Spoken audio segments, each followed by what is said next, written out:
En África están las tierras más viejas del mundo, donde apareció el ser humano y donde primero vivió en civilización.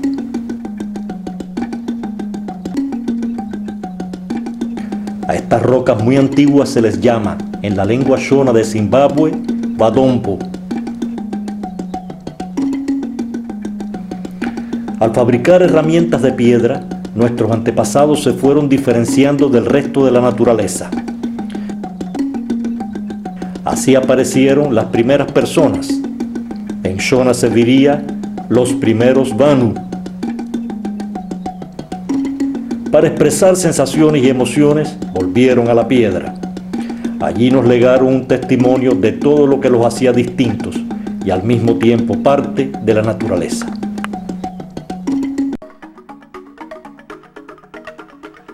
Su arte rupestre da prueba de la vieja comunión entre Badombo Nevanu, rocas y seres humanos.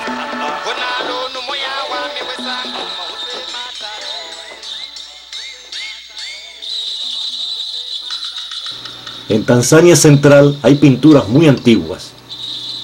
Sus formas, tanto realistas como geométricas, subrayan la unidad cultural milenaria de los pueblos del África meridional.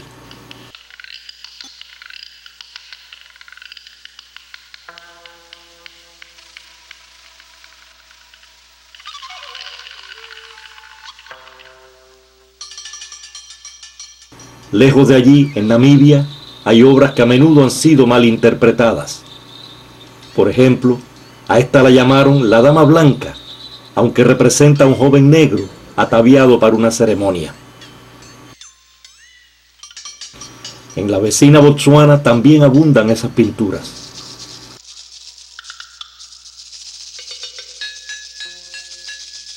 El mural de Maniana nos ofrece representaciones figurativas, como las de estas jirafas.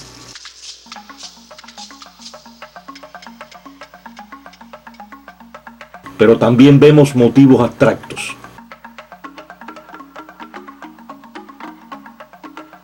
En Botsuana existen también grabados rupestres, que son parte de la misma tradición artística que las pinturas. En Matsien vemos un motivo recurrente en los grabados que también aparecerá en las pinturas. Son las representaciones de pisadas, de las huellas del pie.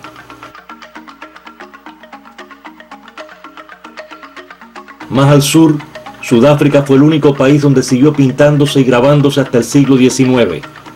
Allí, algunas obras explican la extinción de este arte.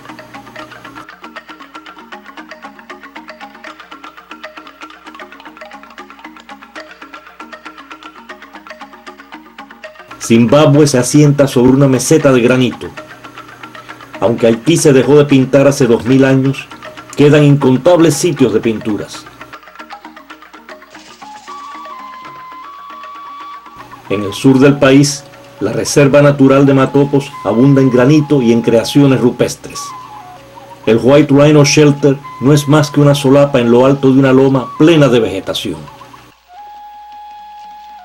Rinocerontes y otros animales desfilan por sus paredes. Algunas figuras humanas con implementos realizan lo que a primera vista parecen ser sus ocupaciones habituales. Silozwane está próxima a la cumbre de un cerro desnudo. Su mural se centra en una enorme forma rectangular.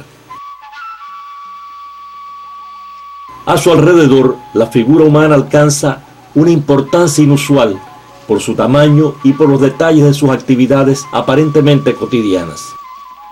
Cobran vida animales endémicos de esta zona. Pero hay también una serpiente fantástica con cabeza de jirafa, agarrada por un hombre. Ese es un motivo reiterado en las pinturas de Zimbabue. Otros motivos que se repiten por todo el país son los abstractos, un peldaño superior en el lenguaje conceptual de la cultura que creó este arte.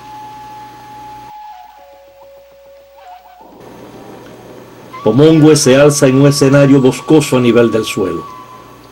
Dio abrigo a seres humanos 35.000 años atrás y contuvo hermosas pinturas de más de 10.000 años de antigüedad, muy dañadas en tiempos recientes. Swatugi gruta pequeña en la cima de un cerro accesible, ya albergó a personas hace 50.000 años. Aquí abundan las imágenes de jirafas, algunas a pleno galope.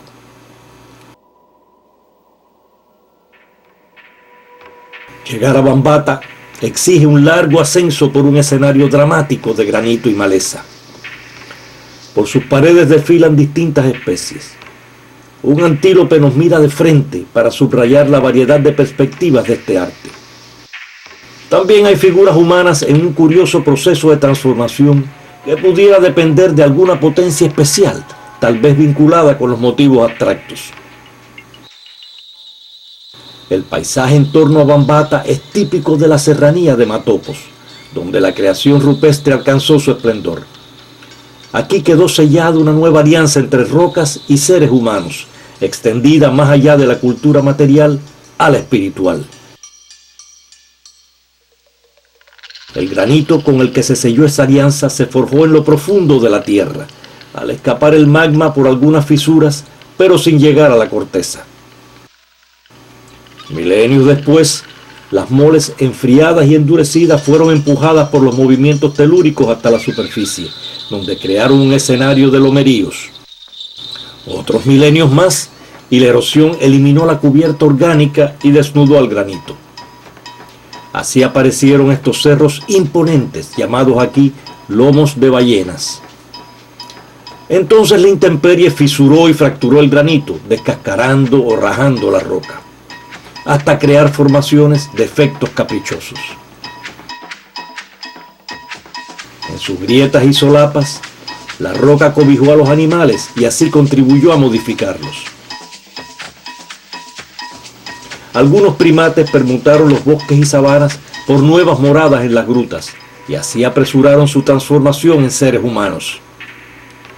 Trabajando la piedra, nuestros antepasados modificaron su físico, desarrollaron su psiquis y crearon sistemas cada vez más complejos de creencias y valores. Para expresar y registrar los cambios que experimentaban, eligieron ciertas cuevas y rocas aisladas. Pero no solo valoraron la calidad de la superficie del granito, o la visibilidad o el resguardo que el sitio ofreciera. También tuvieron en cuenta el efecto emocional del paisaje. La serranía de Matopos fue adoptada como sitio religioso por la cultura bantú que llegó después. Muy cerca de allí, hace 500 años, esa nueva cultura de los Shona Bantú levantó la ciudad amurallada de Khami. A 300 kilómetros al oeste de Matopos y de Khami se alza otra joya de la edad del hierro bantú, el Gran Zimbabue. Estos muros de 900 años de antigüedad también están enclavados en un entorno impresionante.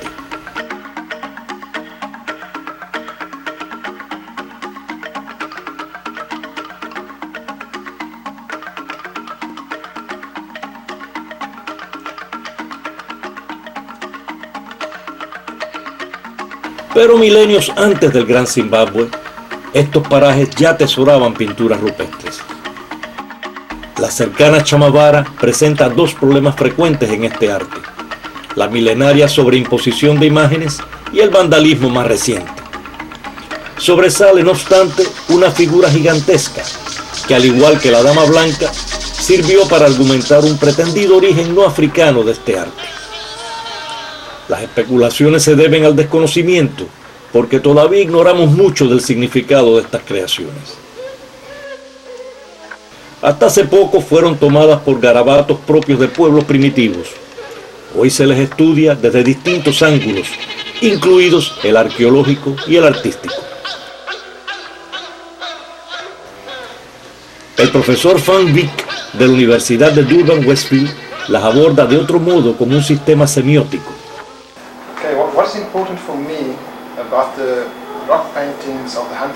Lo importante para mí, aquí en el Centro de Estudios de Literaturas y Lenguas del África Meridional, es la relación entre estas pinturas y la escritura.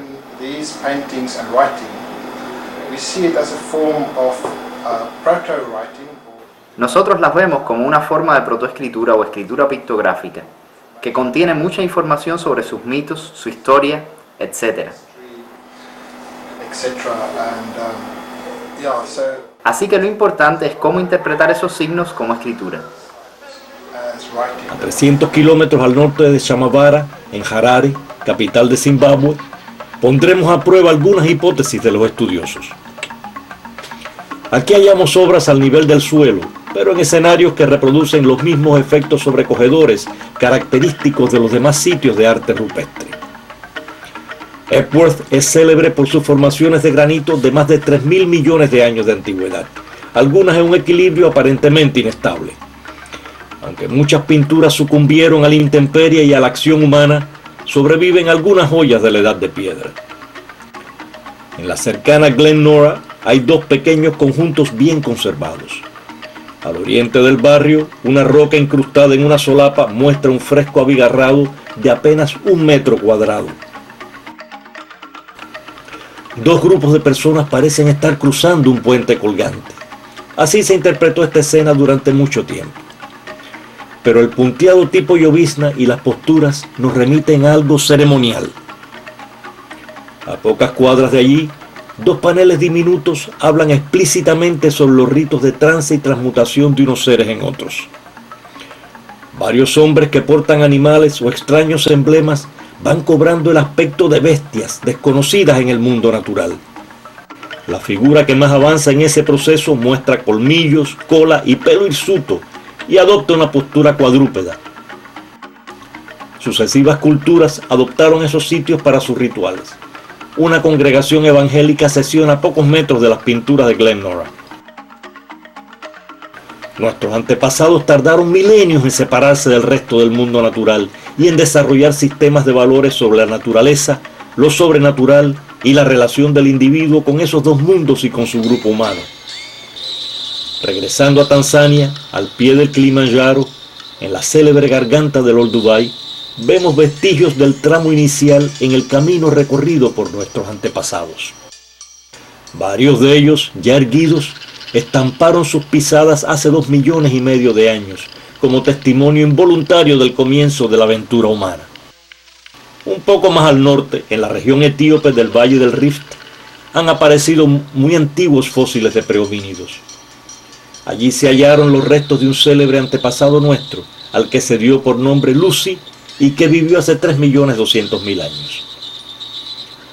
Más recientemente fue desenterrada la pequeña Salam, unos 100.000 años más antigua que Lucy. Pero volviendo al África meridional, en una región de cavernas y antiguas canteras cerca de Johannesburgo, bautizada la cuna de la humanidad, aparecieron restos de más de 850 antepasados nuestros. La cueva de Sterfontein, de 60 metros de profundidad, aportó los huesos de más de 500 de ellos. El más notorio es el esqueleto casi completo de un australopiteco que vivió 3,5 o quizás hasta 4 millones de años atrás. Su pequeño pie debió ser muy similar a los que dejaron las huellas en el Olduvai. En el África meridional abundan los depósitos arqueológicos llenos de artefactos que dan fe de la temprana transformación humana en interacción con la piedra. En el suelo de Bambata recogimos raspadores, puntas de flechas y navajas.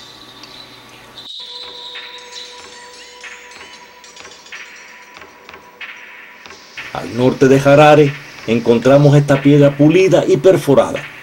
Los recolectores de la Edad de Piedra le atravesaban su escarbador de madera para imprimirle más peso a la herramienta, y tal vez también como amuleto. Hemos visto que África Oriental y Meridional son las zonas de mayor abundancia, variedad y antigüedad en hallazgos de fósiles humanos y prehumanos en todo el mundo. Pero es también aquí donde existe el mayor número de especies próximas a la nuestra. Todo esto reafirma que África fue el sitio de origen de la especie humana.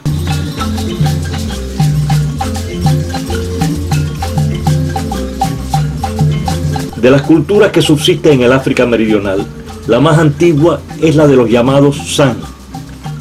Los San son una categoría perfectamente definible como pueblo indígena. ¿Por qué? Bueno, primero por el aislamiento en que han vivido prácticamente durante siglos.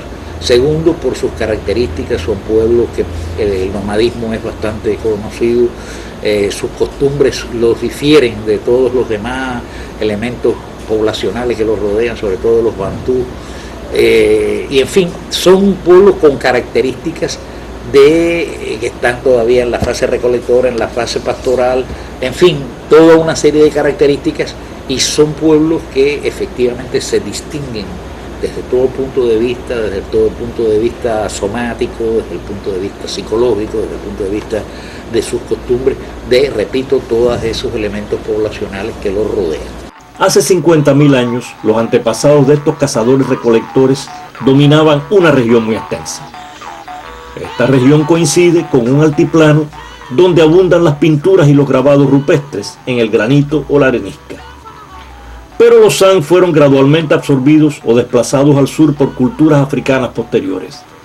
Más tarde sintieron la presión de los colonos europeos llegados a Sudáfrica. Hoy, solo algunas decenas de millares de San siguen viviendo al modo tradicional en las inmediaciones del desierto de Kalahari.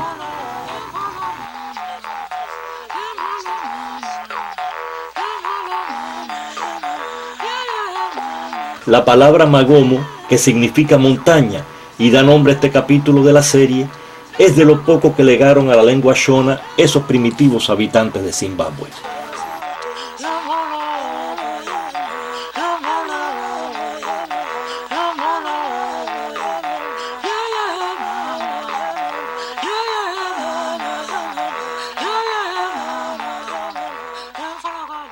El profesor Neocosmo, sociólogo, nos explica. Los San, como grupo, son más o menos iguales, a pesar del hecho de que pueden hablar muchísimas lenguas distintas. Así que pueden considerarse, si se quiere, como un grupo étnico. La mayoría de los San desconocen la alfarería. Guardan líquidos en huevos de avestruz vaciados que a veces decoran. Ya no habitan en grutas, sino en chozas provisionales adecuadas a la vida nómada. Sin embargo, muchos de sus adornos y enseres se parecen a los que hallamos en las pinturas rupestres o enterrados en las grutas. Hace tiempo que abandonaron su arte. Solo puede vérseles pintando en los dioramas de los museos. Habiendo dejado atrás las tierras de abundancia a las que estaban estrechamente ligados, tuvieron que adaptarse a una vida más precaria. Alejados del granito y de la arenisca, renunciaron a su arte y pusieron fin a su antiquísima alianza con la piedra. Pero antes se retrataron en una obra grandiosa. Esa obra nos indica que alcanzaron niveles de abundancia relativa en los marcos de la frugalidad y que consiguieron cierto grado de bienestar igualitario.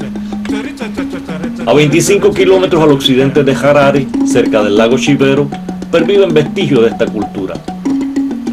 El desprendimiento de un enorme bloque de granito en ángulo recto creó en Somerville un anfiteatro natural techado. Aquí las pinturas no son abigarradas, quizás porque este sitio no estuvo habitado mucho tiempo.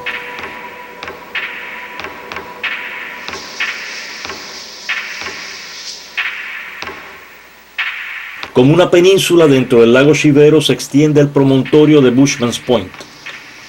Un fresco pequeño reúne animales terrestres y acuáticos, árboles y personas. De nuevo, el punteado y las contorsiones de las figuras humanas indican la presencia del culto.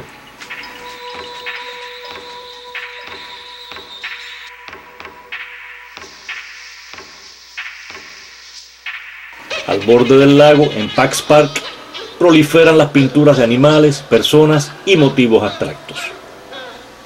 En una representación de cierto naturalismo, una recolectora porta su escarbador con contrapeso de piedra. Otra figura, a medio camino entre un ser humano y un motivo abstracto, brinda una clave para entender el papel de las formas abstractas en el lenguaje artístico de los San.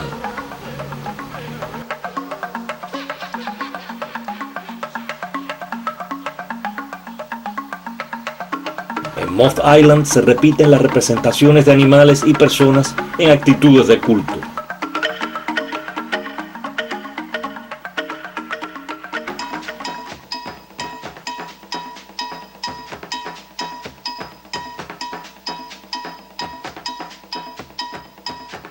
Al borde del lago es frecuente hallar pinturas junto a restos arqueológicos milenarios o de siglos más recientes, como estos graneros de barro de la Edad del Hierro.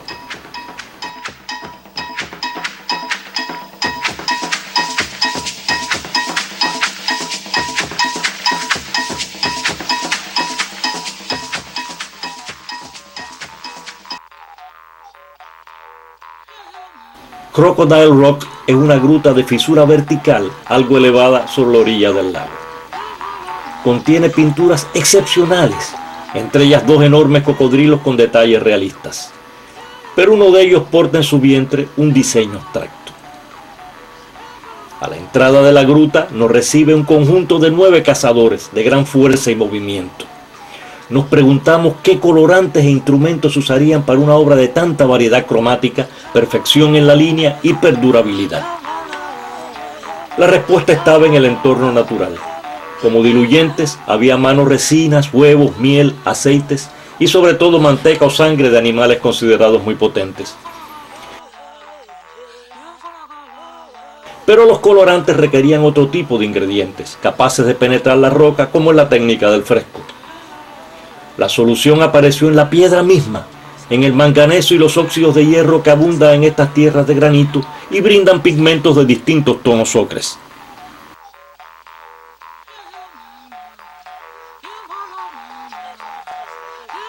Los pigmentos se adhieren a la roca y aunque haya desgaste, al menos perdurará una mancha. Pero el color blanco, indispensable en los cultos africanos, está ausente de los derivados del hierro y del manganeso. Se obtenía del cuarzo o del caolín del barro y por eso desaparece más rápido que los demás colores. Sin embargo, a 120 kilómetros al norte de Harare hay sitios que conservan muy bien los pigmentos blancos. La subida a Zombepata exige la escalada de una pared de granito casi vertical en el cerro más alto de los alrededores. La gruta está casi en la cima, oculta por el único punto de vegetación tupida. Contiene un mural presidido por el elefante, al que la cultura San atribuye la máxima potencia y gran respeto ritual. Hay mucho blanco en los muy elaborados dibujos abstractos, en las pocas figuras humanas discernibles, en las legiones de nuestros parientes cercanos, los babuinos, y en los otros animales. En Zombepata, el culto de los San a la potencia y el adorno ritual en blanco alcanzaron su máxima realización. Ancient Park, a 30 kilómetros al sudoeste, yace en un lomerío donde aflora menos el granito y hay más vegetación. En una solapa baja que cubre antiguos graneros de barro, vemos escenas de campamento con figuras humanas y también animales poco frecuentes en este arte, como felinos y hienas. Este arqueólogo posee medios técnicos modernos para plasmar la realidad que le rodea. Los artistas rupestres disponían apenas de su imaginación y de unos pocos implementos que la naturaleza les brindó para alargar sus miembros.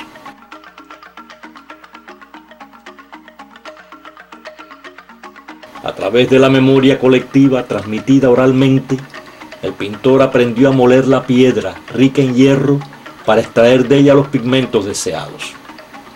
Supo mezclarlos con el diluyente hasta conseguir una pasta de textura apropiada a sus intenciones. Para pintar, recurrió a una variedad de herramientas y técnicas, usando la boca como atomizador, auxiliándose con los dedos o con la mano, aplicando la pintura con la pluma de un ave, un puñado de paja, una espátula flexible o un trozo de madera rígido, o hasta un pincel confeccionado con los pelos de una presa. El artista tenía derecho a sentirse orgulloso de su obra y de la mano que la ejecutó. En este mural, un pintor de la Edad de Piedra pintó una mano en la esquina inferior derecha, donde un artista plástico moderno estamparía su firma. Pero para los San, la mano es mucho más que herramienta de trabajo y de arte. Es además instrumento médico. Todavía hoy la siguen usando para curar dolencias individuales y sociales. Esto nos recuerda que, como cualquier obra del intelecto humano, el arte rupestre puede someterse a lecturas diversas. Precisamente en el próximo capítulo nos asomaremos a una de las posibles lecturas del sistema de ideas que sustentaba esta creación. En nuestro rastreo del pensamiento de una cultura que fue expresión de la temprana alianza entre Badombo Nevanu, rocas y seres humanos.